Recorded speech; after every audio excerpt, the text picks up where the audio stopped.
Muy bien, aquí estamos, segundo bloque, todavía es temprano, estamos con una visita interesante para nosotros, el señor Felipe Piña. ¿Cómo te va, Felipe? Sí. Muchísimas gracias por venir.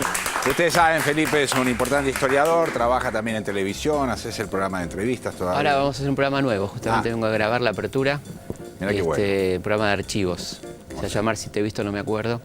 Sobre archivos que estamos trabajando en el canal, estamos encontrando cosas alucinantes realmente. Sí. El archivo acá es impresionante, Sí, ¿no? años 70, dictadura, antes también, cosas muy interesantes. Entonces, antes de entrarle al tema por el cual vamos a conversar, justamente ayer estaba viendo una cosa alrededor de los archivos y me acordé que es la famosa, bueno, y teniendo en cuenta también tu libro de mitos del 55 al 66, que es donde trabajás básicamente el posperonismo, estaba viendo un video de los sucesos argentinos, de cuando se produce la destrucción de la residencia de Perón, que está donde ahora está la Biblioteca Nacional, en ese mismo predio, era en realidad de la familia Saavedra, ¿no? Alzagonzué. Alzagonzué, la residencia que después pasa a ser residencia presidencial.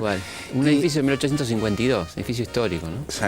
Hermoso edificio. Y vi los carteles de démosle piqueta, decían así, los sucesos argentinos eran realmente impactantes sobre cómo hacen desfilar a mucha gente bajo la idea de que Perón y el peronismo había atesorado en esa residencia una cantidad de objetos muy importantes como automóviles, alhajas, etcétera, etcétera, etcétera, ¿no? Interesante porque la demuelen, ¿no? Es demolida porque ahí muere Evita. Entonces ellos querían evitar que se convierta en lugar de peregrinaje, ¿no? Y además esta idea de poner donde estaba la barbarie, digamos, poner la biblioteca, ¿no? Sí. Es un poco... La bombardean además. La bombardean, la destrozan completamente, no queda nada, no queda absolutamente nada. Ahora, me quedé pensando ayer cuando vi ese argumento, digamos, y esta era mi pregunta, Felipe. ¿No hay un argumento similar en estos momentos dando vuelta respecto de cuál es el espacio real que tiene el poder alrededor de este tipo de intereses que son privados? Digamos, si se compra 10 autos, 20 autos, 40 autos, una bóveda, 40 teléfonos, que todo lo que aparece también como acusación que era muy impactante. Sí, ¿verdad? Y después quiénes son los que acusan y qué hacen, ¿no? Porque, digamos, en aquel momento se hizo una exposición con todos los objetos supuestamente de Evita y Perón. Se supo que se alquilaron y se pidieron prestadas joyas a algunas joyerías importantes de Buenos Aires para ampliar el patrimonio, la visión de patrimonio, y todo eso desapareció absolutamente todo. O sea, eso se robó. O sea, que de suponer que se lo robaron. Claro, digamos, los que venían a traer la decencia se llevaron todo. Y cada tanto aparecen, como el prendedor de Evita que apareció en Nueva York, y ese tipo de cosas, que van siendo rematadas en Sotheby's y grandes galerías del mundo, ¿no? O sea que es interesante los censores, quiénes son y desde qué lugar hablan, ¿no? Independientemente de que esté bien criticar lo que haya que criticar, digamos. Sí, claro, por supuesto. Pero hay que tener un poco de honra para salir a decir ciertas cosas, ¿no? Pero además lo que vos decís, la puesta en escena de incrementar, digamos, lo que hubiese sido el patrimonio de Perón y Evita. Y pasaba algo muy interesante que contaban mucha gente con la que uno habla, ¿no? El peronismo, que mucha gente hacía la cola y iba a ver la exposición para encontrarse con objetos del peronismo. Como una cosa de muchos peronistas iban a ver la exposición para ver las fotos de Evita, cosa que estaba totalmente prohibido, entonces para poder encontrarse con algunos objetos del folclore peronista. ¿Duró mucho la exposición esto? Duró como 2 semanas. Ah, fue una cosa. Sí, está todo filmado, registrado, muy interesante. La cola de la gente, claro, y interesante para tener un inventario de lo que se llevaron, ¿no? Porque además todas esas joyas habían sido donadas por Evita para la fundación. ¿Y nunca se investigó, alguien denunció, alguien reclamó, la familia? No, porque las comisiones investigadoras las crearon ellos y no se autoinvestigaron, ¿no? Inclusive hay situaciones absurdas como un dictado de presión para el ex gobernador Aloé de una condecoración que le había dado Rojas a él, digamos, ¿no? O sea, que termina pidiendo disculpas después. O sea, una desprolijidad, además de todo lo que hicieron horrible, la Libertadora, fueron extraordinariamente desprolijos, además, ¿no? Bueno, quedándonos en el mismo lugar, 6 y 7 de junio, allí en la Biblioteca Nacional, ahora Biblioteca Nacional, se hizo parte de lo que podríamos decir es el aniversario o la celebración de los 200 años de la Asamblea del año 13, que entre otras cosas terminó con la tortura en la República Argentina. ¿Te parece que vemos un informe sobre el tema y hablamos un poquito más? Dale.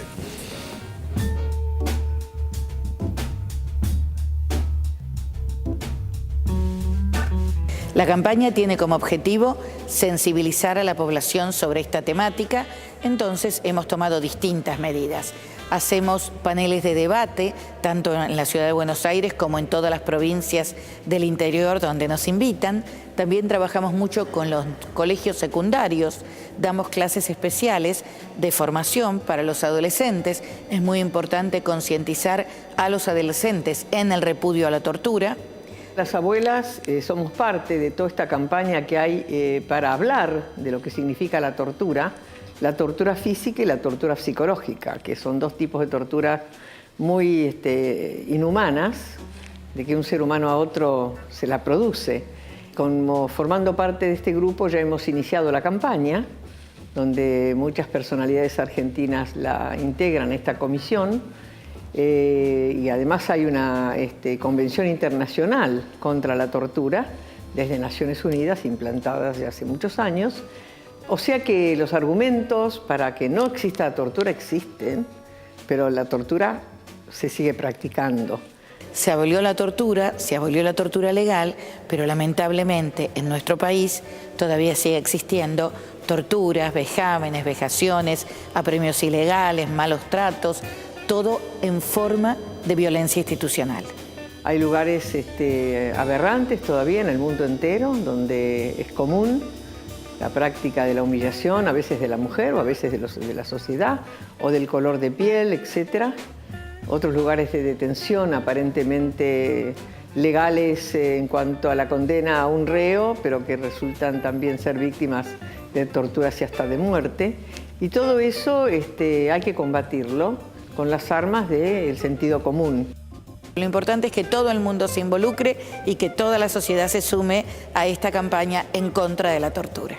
Las abuelas damos nuestra contribución, agradecemos que nos permitan hacerlo, nos hace mucho bien participar, porque si bien nuestra lucha es de mucho dolor, un dolor que no se apaga, se puede soportar haciendo el bien por los demás. A ver, Felipe, ¿cuánto avanzamos alrededor del tema de la tortura? Bueno, avanzamos mucho, pero todavía falta mucho, ¿no? Digamos, es un vaso que todavía tenemos que completar, terminar con esta cuestión de la tortura que sigue existiendo. En el panel que me tocó a mí estuvo Eva Giberti, por ejemplo, hablando del tema de las violaciones, ¿no? Que es una forma de tortura muy presente todavía. El femicidio, bueno, todas estas cosas que siguen pasando, además de lo institucional, ¿no? Lo que pasa en las cárceles, donde tenemos poco control aparentemente. Y por eso es tan interesante no hablar en pasado de la tortura, tenemos que hablar en presente, lamentablemente, ¿no? Todavía esto sigue pasando. Hemos avanzado muchísimo, por supuesto, pero creo que es muy interesante que el término de derechos humanos tenga presente, ¿no? Porque parece ser una cosa del pasado, ¿no? Que hablamos de derechos humanos y pensamos solamente en la dictadura, y todavía, creo que más que nunca tenemos que defenderlo.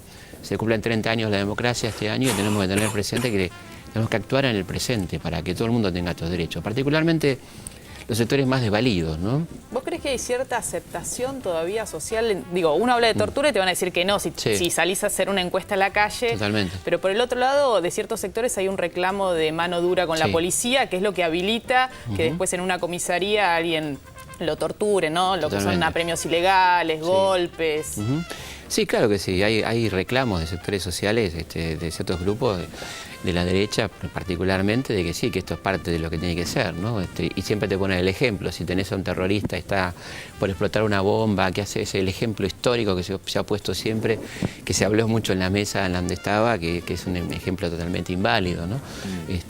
Digamos, se trata hay que respetar la cualidad de detención de la persona hasta el último momento, sea quien sea, ¿no? Esto no se pueden hacer excepciones, y en todo caso aplicar la tortura para uno porque es un tremendo personaje y para otro no, y en todo caso quién determina, ¿no? A quién se le aplica.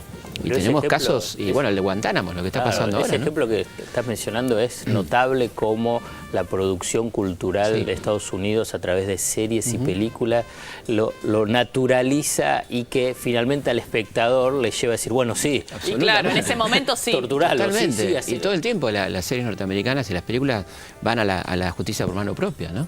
Esta serie 24 horas, ¿te acordás lo que era? Eso estaba pensando en esa. Era tremendo, ¿no? Tremendo. Y esto naturaliza esto, ¿no? y Guantánamo, que ha sido finalmente aceptado por todo el mundo. Sí, naturalizado también. Vamos a decir que todo el mundo lo aceptó, las humillaciones, ¿no? Veíamos esas fotografías que dieron la vuelta al mundo de los detenidos.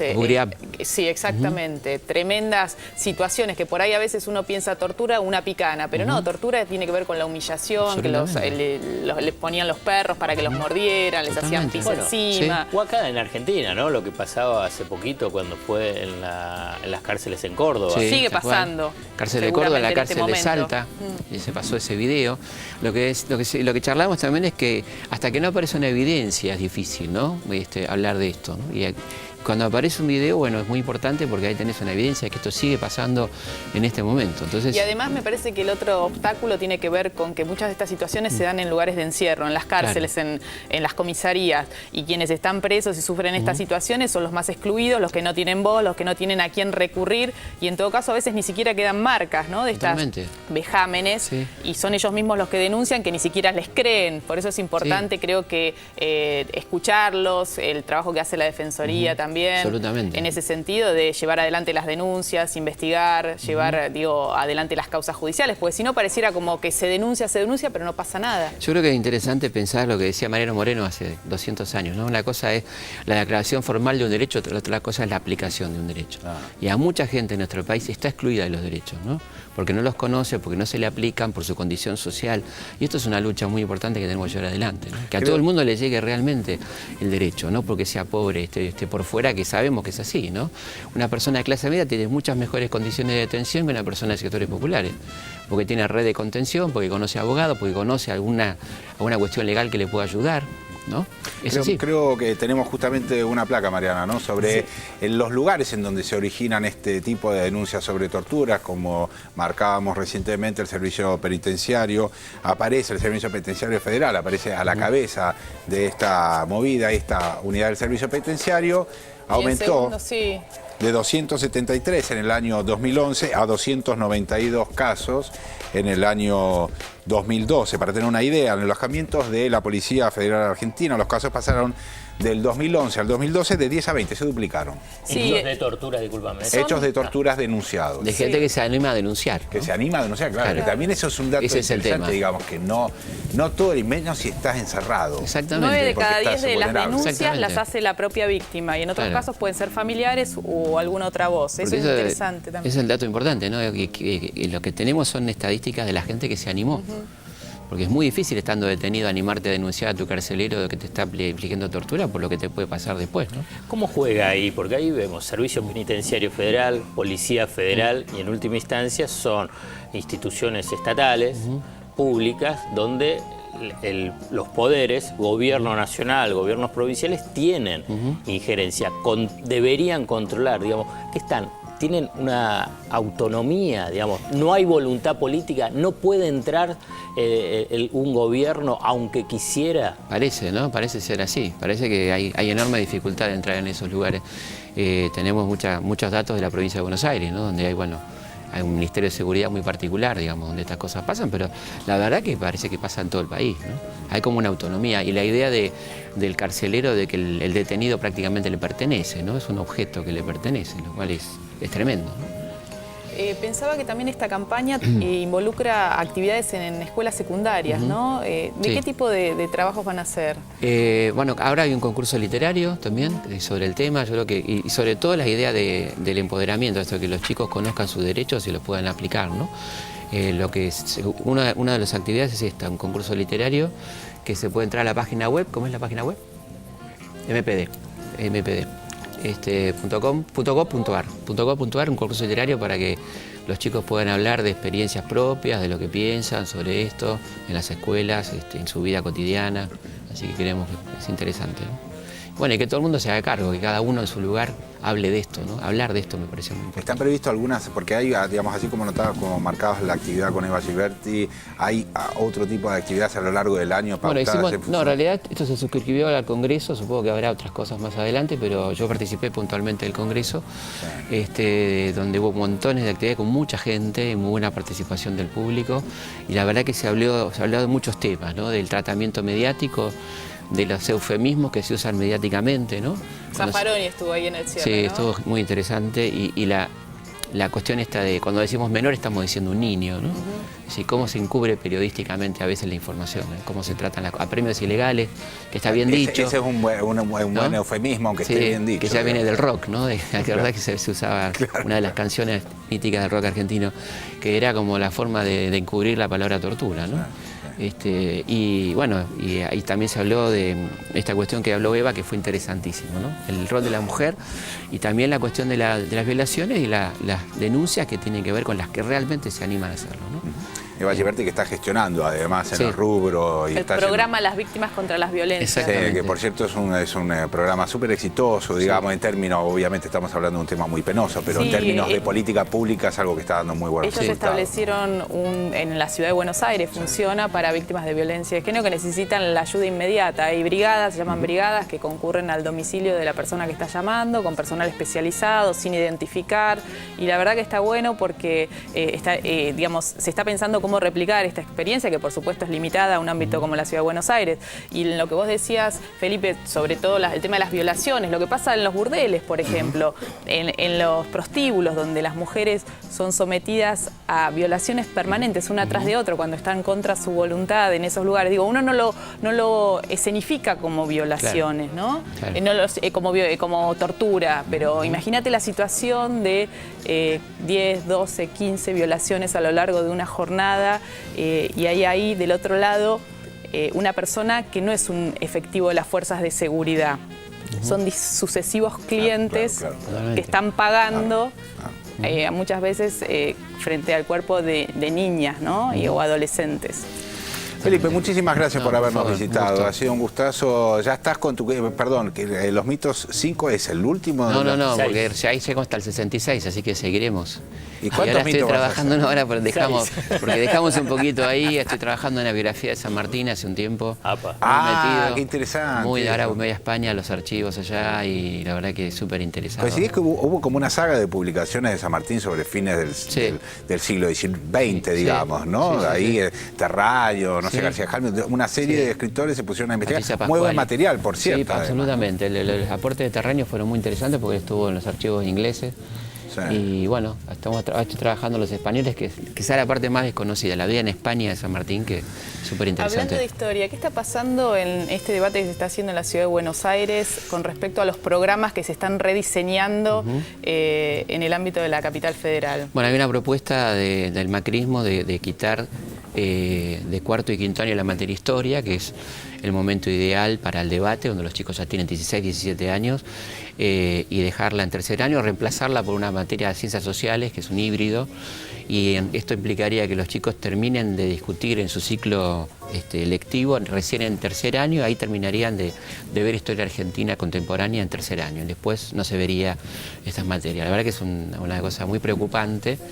No nos asombra, digamos, pero sí es altamente preocupante, ¿no? Absolutamente. Felipe. ¿Qué pasa, Magallanes? No molestes, estamos hablando de cosas serias. Un amigo que no me conocía bien me regaló sus tomos de Vita. Son como 5 tomos, son muy altos. Sí, le puse un mantelito y un premio arriba como una mesita ratona. No sea animal. Porque logran una altura adecuada. Sí, es importante. Ya lo voy a leer, Felipe, lo admiro. Después fírmeme un auto. Pero cómo no, muchas gracias. Felipe, muchísimas gracias. Me acordé con esto de que terminamos el secundario, que vos hacías unos muy buenos documentales con el Pellegrini. Alumnos secundarios en el Pellegrini. Muchísimas gracias por haber venido. Muchas gracias. Nos vamos a un corte en un ratito, volvemos, todavía es temprano, dale.